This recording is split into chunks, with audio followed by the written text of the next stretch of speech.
Hey guys, SeanB, and today we are talking about the upcoming balance patch. Sorry I couldn't give my opinion immediately when the patch went live because I was out of town for a couple days, and I'm super excited for this. I'm super excited for this patch. It's pretty good. There are many changes, bring back very underused unit like Water Joker, and also improve unit to become potentially very strong in the current meta like the Wind Mermaid. And of course, Beast Rider getting mentioned as well as the Dark Sky Dancer Wolyung. So very excited to talk about this. Let's dive right into it. First, we have the Beast Rider. So beneficial and harmful effect will remain when the rider dismount the beast. We have talked about this for many times on many different platforms, Reddit, podcasts, YouTube video, Twitch, everywhere. This should be the case. And this is not exactly a nerf to Beast Rider. It can potentially be a buff. Let's say you kill a Beast Rider when it has Fran attack buff immunity, then the human form will have attack buff immunity. With attack buff, a human Beast Rider will hit really hard. So it potentially can become a buff. But usually when you stun a Beast Rider, you kill it, it dismount, and then it get out of the stun, then it's not really good. And in that spot, then it's a nerfed Beast Rider. So it's a buff slash nerf. Beast Rider Water will now do less ignore defense for each beneficial effect. Not bad, not too crazy. It's the strip and the attack bar boost, but with less damage come with less attack bar, but still the strip into attack bar boost is very strong. Still pretty good unit, I would say. Still a solid unit. The thing about Beast Rider is the skill 2. Super strong self-defense break into a one-shot. Really crazy. When Beast Rider, Savannah will now have less attack by reduction. Okay. Also not huge per se. Usually people counter Savannah with triple revenge vert or just multiple fire unit because when you glance, then Savannah doesn't really do anything. So it's definitely a nerf. But I would say Savannah is a bit more controllable. Doesn't really deserve this. I fight Savannah and I'm like, this is not too bad. I fight Barbara. Okay, now that is a different story. So it's still a nerf to Beast Rider in general. Marsha didn't get touched because we all know Marsha is a more balanced Beast Rider. Marsha is very strong when enemy has no protection. But if enemy is protected with defense buff immunity, then Marsha doesn't really do anything. So Marsha didn't get touched. Ninja Dark Han. Okay, this is gonna be exciting because I have a friend with Han, multiple friends with Han actually, and having Han being able to defense break in one of the hit is crazy. Also changing it to 4 hits, allowing Han to get maximum attack bar, 100% attack bar is really good. And this is not attack bar absorption. There's no accuracy resistance. There's no RNG. If you build your Han with max crit rate, he will get maximum attack bar. Not exactly a turn though, because enemy can have more than 100% attack bar. But still, you can potentially kill a unit who's not on will because you now self-defense break and then stun another unit. It sounds like Diana, but not as tanky, but more aggression, which is really cool. And he brings 30% speed lead potentially for himself. So very viable nuker right now. Sky Dancer Dark Amuse skill 2 getting changed on Reddit. People hate this. To me, anything new for Wolyung is nice because she has been the same for a very long time. And getting this change is very exciting. But there are many reasons for people to get angry over this. So Wolyung in the past is a pure attack based monster. She is a pseudo support with healing, but very aggressive with damage. And people use Wolyung a lot. The simple way to use her in Rift Beast as a generic healer and damage dealer. She's a dark unit. She heals based on attack, so you can build Wolyung with just pure damage. And she can heal a lot while doing a lot of damage, which is really useful. So changing her back to HP, scaling, healing is kind of shit. In the past, it's already pretty hard to build her. You build her with damage, crit damage, attack, then a little bit of HP to survive. she needs a lot of different things. Now she has an even more confused identity in terms of stat. Very confused identity. It's like Annabelle. You have HP scaling for one, you have attack scaling for the other. If you build her HP, then her skill 3 is pretty much, you can just throw that away. It doesn't do anything. If you build her damage, then you can ignore her healing altogether. And her attack bar increase is very small. Also, only apply if allies have full HP.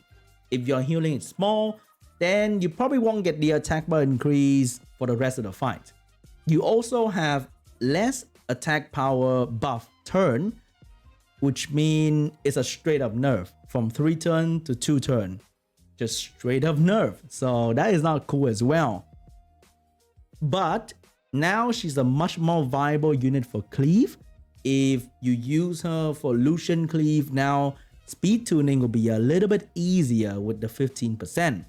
If you use her in RTA, she can potentially join the Bastard Draco cleave as a speed lead plus attack bar booster. So you can run like Wolyung Bastard thing with triple damage dealer. That's what I'm gonna run. Might be really fun.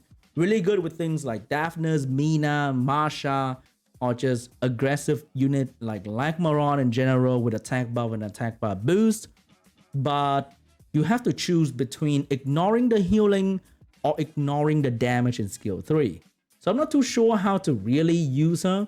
I can build her to speed HP for the heal and just, I don't know what to do with the skill 3. Or try to be super aggressive with speed could damage HP. But that will be very hard to pull off while giving her good speed. So I'm not too sure about this for Wolyung. But potentially can just do cleave. And you don't need to worry about healing at all if you just win the fight in a couple of turns. I would really love them to just keep the old skill and just add the attack bar boost. That's it. Then that would end a lot of complaint. We still have the conditional attack bar boost though. But still, look at Wedjet. He's also a speed leader with attack bar boost. But his is very consistent. It boosts all the time. Meanwhile, Wolyung has a conditional boost and is only very little. 15% is pretty little. So not too sure about that. Com2us, we have Wedjet on one side being really crazy. We have Wolyung on one side. You want to make it similar? Might as well go all the way, right? But I'm biased. I have the unit. So not sure how this is going to turn out. Maybe I'm just going to cry more, I guess. So that they can just keep the attack scaling healing. Let's move on. Monkey King Light Giant Net. After attacking, decreasing enemy attack bar by 50% per harmful effect granted on the enemy. He grants sleep and slow debuff, so potentially 100% attack bar reduction. And it is after attacking, so it might be not a hit, so it's a different instance. Very crazy. This is kind of nut. It's like a Varad on steroid. Because slow debuff together with turn denial, super scary. So Light Monkey King, very strong right now, but still the AoE second skill coupled with the AoE sleep is kind of weird. Water Monkey King getting a buff. Water Monkey King is a very solid unit. In the current meta, not really favored by a lot of players because Vigor is much more available, also stronger, with the anti-crit against Verd and defense break very good against Dragon Knights. So Vigor is very favored right now, and Mina also very favored, water damage dealer, easier to build and just so strong. With Beast Rider being able to strip and kill a unit very fast, Monkey King Water get destroyed pretty quickly. I think that's why Water Monkey King is now more undervalued in the current meta. Without RTA, then he doesn't do an amazing job elsewhere. Wouldn't say she was bad for a guild battle, but he's not the most amazing, right? Vigor and Mina is also very good there. So that might be the excuse for buffing Shiho a little bit, giving him 6 TAM for his skill 3. Healing Leica is going to be easier. Stripping is going to be much more consistent with more hits and a 2% damage increase.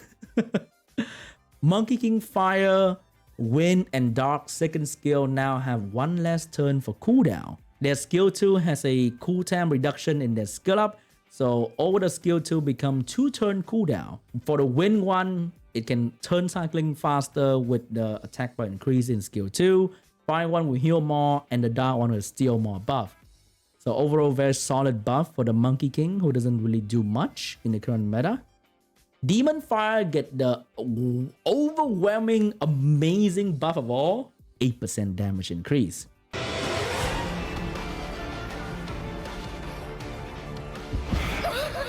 Poseidon getting another buff for the 10th time.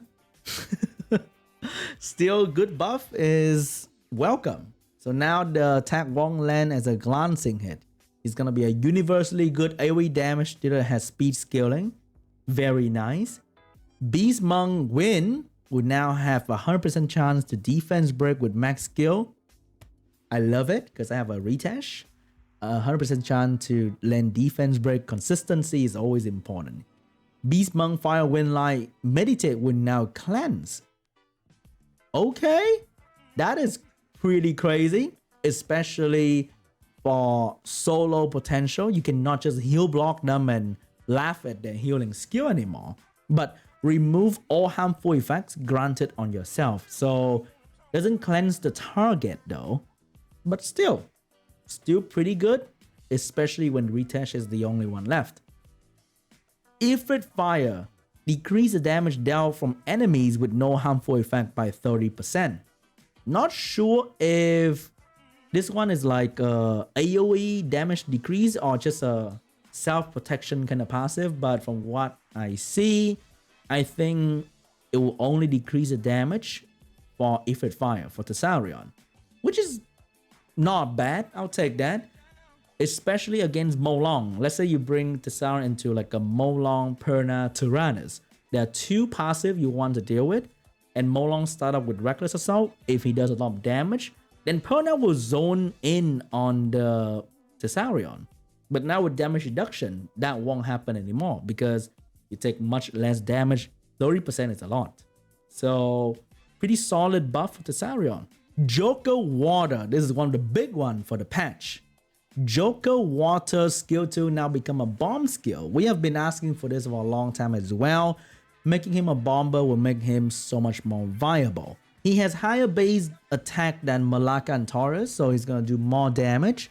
He will need less accuracy, and he has self-revive mechanic. He was a okay tank for the Yin, the Galleon Yin Clara defense. Now he's gonna take that hit, die, come back to life, and bomb that high damage, low HP defense. So that's gonna be pretty solid as a counter potentially. Mermaid Wind Crush Hope will now have a max chance to decrease defense and increase skill cooldown by 2 turns with max skill up. Her strip is a full strip and it has a 100% chance to activate. Now her decreased defense and increased skill cooldown can also do the same. I have been asking for this on every single Cichlid video. It's really good, but it's very inconsistent. Now that is not a problem anymore. She's gonna be really good because down there in the note, they give her speed awakening, and that is crazy. Now she can be very fast, going turn 1, strip and reset the skill of the enemy.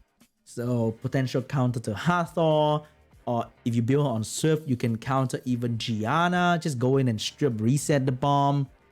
Really good. And against Tyrannus and Guild Battle, for example, you can strip and reset that thing. Defense break is Tyrannus' worst enemy. You can strip, reset, and prepare Tyrannus on a plate for any damage there to finish him off. It's crazy good. Mermaid Water Wind Light Air Shield will now scale with the user max HP.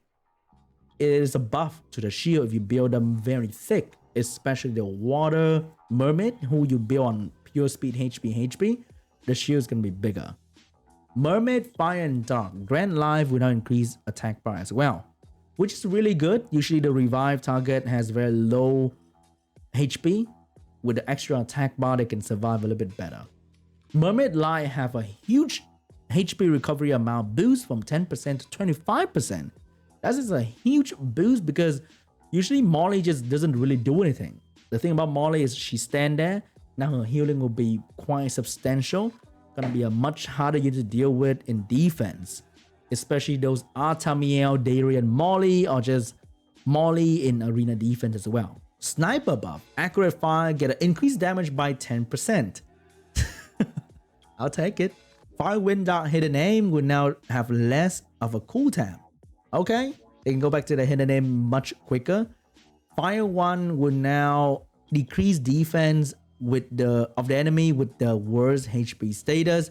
So it's gonna be more consistent or maybe more focused. You know where it's going to and not random anymore. To some people, they were using this thing on defense and the random defense break make it better. So you can't just predict where the damage will go.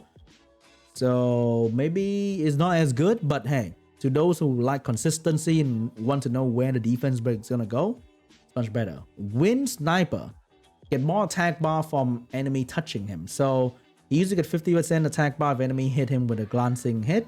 Now he go into hidden aim, enemy touch him with a glancing hit, he get a turn pretty much immediately with 100% attack bar increase to finish the unit. The Dark One will increase attack bar by 50% when he defeat an enemy. It's not bad, allowing him to go back to killing much faster. If he kill an enemy, he get hidden aim again, and now he get more attack bar, so he go back to killing quicker. Magic Knight buff, okay. Vengeful Fire for the Fire Magic Knight, a star would now deal 100% more damage if enemy has more HP than you. Ooh. She's going to be Jean status. I mean, Jean B. Oh, baby. Ooh, I might build her. Magic Knight Wind, Tempest Sword. Instead of decrease the enemy attack bar by 30% each attack, decrease the enemy attack bar by 30% with the first and second attack. Absorb the attack bar of all enemies by 30% with the last attack. Ooh. So she can go back to doing all the skill much faster. Okay. Okay. Who use water, wind, magic knight anyway? Maybe some people still use her for GB10. Not too sure about that though. For TOA, it's also pretty good. But not too sure about investing in the wind magic knight just for TOA. Dryad Water will now have defense break for 3 turns. Together with the 3 turns Oblivion. Ooh, more Oblivion option. I mean, making another Oblivion option more appealing to use to deal with, let's say, Tyrannus, Perna, Miho. That's gonna be not bad. Maybe add a 1 buff strip on top of it, and it's gonna be so good. Dryad Wind. If you attack an enemy who already has continuous damage, additionally inflict continuous damage for 1 turn to become 2 turn. Ooh, okay, better for TOA. Gargoyle buff. Okay, I like that. They're buffing stuff that nobody used. Gargoyle, all of them. Stone Claw, the default attack, will now stun enemy for 1 turn with a 30% chance. Hopefully it's gonna go up to 50% chance. Oh, I'll take that. I'll take the stun. Gargoyle Fire and Dark. Destructive Claw provoke for 1 turn. Ooh. The skill 2 damage for Fire and Dark does absolute trash damage. You give them full defense build, full buff. It does like 10,000. It's so garbage. It's really garbage damage. Gargoyle will not provoke for 1 turn. Okay, so the skill doesn't crit or glance. It does true damage. It's like a Ramagos or Molong skill, which mean the element will not affected, which mean provoke will land much easier. So that's pretty cool. That is pretty cool. So provoke into a stone form unit who take less damage is a decent tank mechanic. Gargoyle Water. If your turn end with less than 50%, oh, they ease the condition for turning into stone. Okay. Gargoyle Wind. Decrease your skill cooldown time when you get attacked. Even critical hit don't occur. Okay. Okay. So Gargoyle Wind will get the skill 2 back much faster. Gargoyle Light. When increasing the skill cooldown time to target that attack you, the cooldown time can exceed the max cooldown time. Oh! Oh, wow. You need the dark brush boy, the dark art master with this guy. So you can put threat stay on this unit. So you can put enemy skill cooldown to even longer. 10 turn cooldown. Imagine. Magical Archer buff. Okay. Fire, water, dark, wedge arrows get some extra damage. Okay. Fami, which I think a lot of people with Fami don't even play the game anymore. It was available like so long ago. Magical Archer win. Increase the amount of critical damage, then increase the coin too. Okay. So a little bit more damage for the win Magical Archer. In the passive, Magical Archer Light. After attacking, recover a turn instantly if enemy is not stunned. Oh, so it's like a condition to allow her to get a turn a bit easier. Magical Archer Light Fami, same. Magical Archer Dark. Increase the chance of ignoring defense by 15% for each harmful effect granted on the enemy. Usually use her to one-shot immunity-based defense type unit like Velaju, Fangyan. So usually they don't have debuff. But it means using Bethany in Raid with so many debuff or in Rift with so many debuff on the boss, she will always ignore defense with her skill 3. So that's not too bad. Not too shabby. Oh, this is where they buffed Fire Panda, giving him AoE cleanse, which is kind of nuts. For those who are already using him in R5 as a defense leader. So now he can actually provide some pretty good use to the team with AoE cleanse. So that's really, really cool. Really, really cool. But still, if you haven't invested into this guy, I wouldn't call him a crazy investment, especially with Devilmon. To be honest, if you fuse him for the defense lead for your beginner R5 team, fine, use him. But don't put Devilmon to him because you won't be using him much elsewhere. You can argue for AoE cleanse to be useful in guild battle as well, but he's not crazy as a unit. Okay, I think Bella does so much more. The defense break, if you want a defense break, then use Bella or Lauren. A fire tank for Molong is okay-ish. Harmonia is much better at that job. So it makes him a little bit better, but much better in R5. Much better in R5 if you're already using him, because you'll be switching to a faster team with Bailey Jensen team, BJR5 stuff quickly. So you will soon ditch this guy in R5 and you'll find it hard to use in other content. So don't really invest in him too much, to be honest. Anubis Dark. Strengthen Pierce Soul skill, change to Strengthen Devour skill. Recover HP of all allies. Okay, more team-based thing, very nice. Anubis win. Change from Strengthen default attack to Strengthen the skill 2, which branding. And now he can do Oblivion for 2 turns. Ooh. Not bad. More Oblivion option is really, really good. I would rather than put the Oblivion on the default attack though. And now Anubis win lose the stun in the default attack. Not a very nice thing to do to a unit that's already not that amazing. But hey, we take Oblivion. Mermaid win right here. Increase attack speed by 15.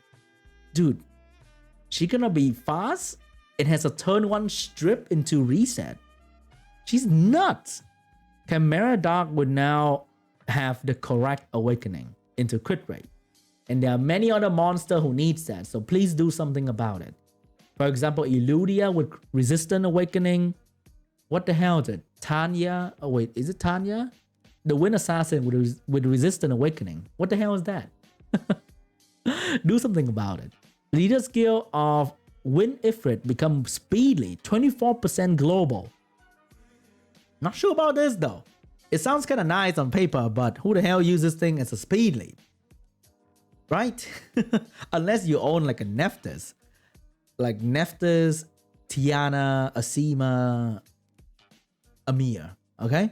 Usually you run this guy as a turn 2 AoE cleave unit. The accuracy leader actually kind of nice for turn 2. So speed, not too sure about this. Maybe I'm going to put it some good use. Alright, that's pretty much it for monster balancing. Can't wait to try these out. Very excited for these units. So stay tuned for video on pretty much every single one of them. I'm going to play so much with Wolyung, Wind Mermaid, and all the other stuff. Alright guys, thank you so much for watching. Hope you enjoyed it. I know it's a bit late, but hey, thank you so much for watching. I'll be casting a Southeast Asia tournament tomorrow. Final. We have very strong player. 8 of them will be competing for $1,000 on a Facebook live stream hosted by me. I know it's Facebook, but hey, it's gonna be pretty exciting. So I'll see you guys there as well. And until next time, bye.